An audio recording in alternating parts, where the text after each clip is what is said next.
Russell Wilson just got paid the bank. After this year is up, his contract extension will pay him $35 million per year on average, which beat the previous record set by Aaron Rodgers at $33.5 million. The Seahawks locked up their guy, and Seahawks fans deserve to be hyped a little bit because they get to see one of the best in the league go at it for another 5 years. But this contract could very much hurt the Seahawks and the NFL as a whole. Here's why. So, does this contract really help the Seahawks? I'm going to say yes and no.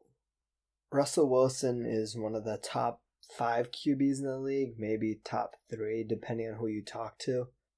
So that automatically guarantees that the Seahawks will be competitive to semi-competitive for the next 5 years. Russell Wilson single-handedly brings that to the organization. But in doing so, he also takes away something pretty valuable to the organization. Money, money, money, money, money, money. So I decided to dig pretty number heavy for you guys. So here's the numbers I got. All these numbers are coming from spottrack.com. So getting into the numbers, I have numbers from the last 6 seasons. For those 6 seasons, I looked at the top 4 teams, so the teams that made their respective conference championship games, and I looked at the amount of money they spent on certain positions, mainly quarterback, offensive line, defensive line, and secondary, with all 4 of those positions having a pretty big name in the media when it comes to building a championship caliber team. So we're going to start at the 4 championship contending teams. So for the last 6 seasons, the average top 4 team spent 9.42% of their cap space that year on the quarterback position as a whole. Now compare that to offensive line and defensive line. They spent 15.74% and 13.79% respectively for those 2 positions. And they also spent a whopping 15.05% of their cap space on secondary. So when you average those percentages up for the 3 other positions other than quarterback, you get that they spent on average 57.4 more percent on those 3 position groups for each position group compared to quarterback. So they're putting way more money in to other positions other than quarterback. Now, when you dive into this a little bit more, that average is brought down a ton due to teams like the Rams from this year, the Chiefs from this year. They're spending less than 5% on their quarterbacks, who were pretty much were studs for their team. You look at the Eagles, they spent 4.51% on their Super Bowl run, and that's between Wentz and Foles. The Jaguars that year spent 3.19% when it comes to Blake Bortles and all their other quarterbacks there.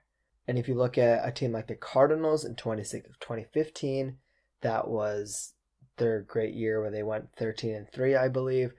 Carson Palmer and that group of quarterbacks was only spending around 8.818%. And then you get Russell Wilson. Russell Wilson, for their 2 years where they made it to the Super Bowl and won the Super Bowl, they were spending 1.58% and 1.14% respectively on the quarterback position. The 49ers in 2013 spent 1.66%.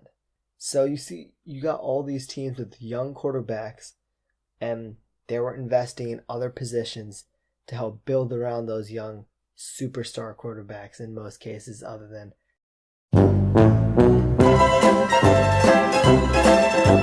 Now, if you look at the average Super Bowl contender, they're spending just over 9% on their quarterback position, 15.8% on offensive line.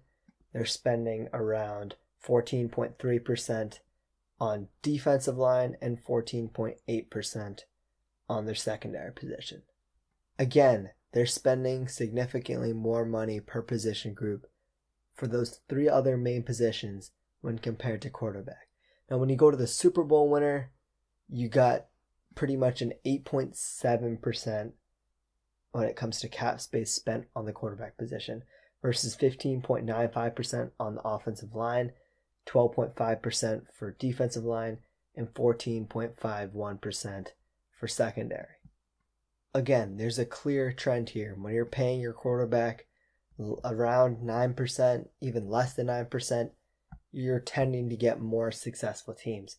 Obviously, there's going to be outliers to that, like the Saints this year, the Steelers in 2016, the Packers in 2016, the Packers again in 2014. They're spending well over that, around that 12% mark when it comes to money spent on the quarterback position. Again, those are outliers. As a rule of thumb, you tend to be spending less money on quarterback and more on other positions. Quick disclaimer here, Russell Wilson's numbers are not currently up, so that's why he has a question mark next to his name, and I'm going to use the top 9 players after him when it comes to salary cap. Pretty much what I measured here was the percent of cap on average during the length of their current blockbuster contracts and how much percent cap they took during however long those contracts were. I'm not going to go into all the specific numbers, but the most important number is highlighted in green.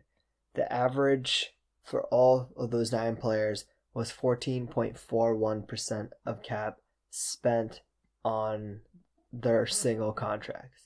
Now, if we jump back to the number previously, the average percent of cap spent on the entire quarterback position as a whole for Super Bowl winning teams last 6 years, 8.76%. That's around $10.52 million more per season for one player. Again, the numbers for the Super Bowl seasons, that was all based on the entire position. Backups, everything. Here you're spending 14.41% on one single player. There's a problem here. Quarterbacks are getting paid left, right, and center, and each one of these contracts is another market resetting contract. That's to be expected as well. Every player that's up for a contract wants to be the highest paid at their position. So you're going to have to reset the market every single time. The dilemma is, though, when you have real superstar quarterbacks, you have to pay them. You can't just let them walk. What if they land up with a rival? So many scenarios. And quarterback is such a hard position to lock down. You need to pay your star guys. But the thing is, when you're paying them, you're spending less money on other positions to build around as an entire team. And you're investing all your eggs in one basket. What if your player gets injured? Boom. Look at Alex Smith. Got injured. The Redskins cap situation is stuck for the next couple years. So, what do you do if you're these teams? The quarterback position is very hard to hit on. It's not like any other position in football. When you hit on it, you need to pay your guys and keep your guys on your team. So, when you pay your quarterbacks, you need 2 things. 1, have a ton of draft capital. And 2, draft very well.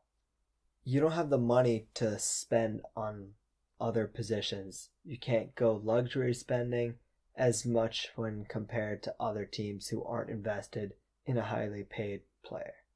By having that draft capital, you have more opportunities to hit on more players, and you need to draft very well, which is also mixed with that. When you have good drafts, your team can completely reset. Look at the Colts this year. They drafted 2 All-Pros in what may be one of the best drafts in a long time, and boom, they're a playoff team. The problem for the Seahawks, though, is they only have 4 picks this year, and they haven't had a very spectacular draft since maybe 2012 when they actually drafted Russell Wilson. So they need to go back to those winning ways in the draft room when it comes to drafting a team, because they don't have the luxury to spend tons of money on high priority free agents. They need to build their team the right way, through the draft. In the near future, you have high profile players getting ready to sign huge contracts. Jared Goff, Carson Wentz, Patrick Mahomes, Deshaun Watson, Mitchell Trubiksy. All these players have the chance to reset the market again and again and again. And let's be honest, these players probably deserve the money they're going to get. But you want to hear my bold prediction? In the next 5 to 10 years, we're going to see GMs trading these players away. As football evolves and GMs evolve, new trends emerge all the time. Let's see what happens in the future.